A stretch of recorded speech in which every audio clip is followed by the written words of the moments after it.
তার কারণ একদিন তুমি নিজেই রিয়েলাইজ করবে যে তুমি জোর করে তাকে লাইফে আর ফিরিয়ে আনতে পারবে না যদি না সে আসতে চায়।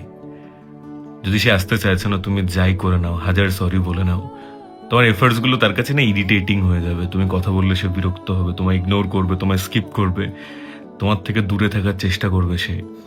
আর তখন তোমার কিচ্ছু করার থাকবে না সব মেনে নেওয়া ছাড়া। তোমার সাথে যদি এরকম হচ্ছে তাহলে দুটো লাইন তোমার জন্যে, যে ধোঁয়া ধোঁয়া চোখ এখনো কেমন শহর খোঁজে, মৃত্যু বাষ্প স্বপ্ন শিরায় বানিয়েছে ঘর, তাকে ছুঁয়ে কি নিজের বলা উচিত হবে যে নীরব হয়ে অনেক আগেই হয়ে গেছে পর?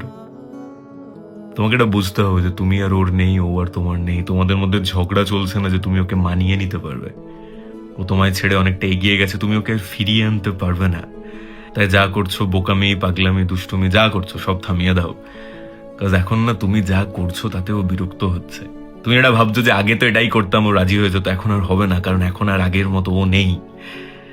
বুঝে নাও, যত তাড়াতাড়ি বুঝে যাবে তোমার মঙ্গল, না হলে তোমার বৃহস্পতি শনি সব নাচবে কিন্তু। হ্যাঁ, বেকার খারাপ হচ্ছে ওর কাছে।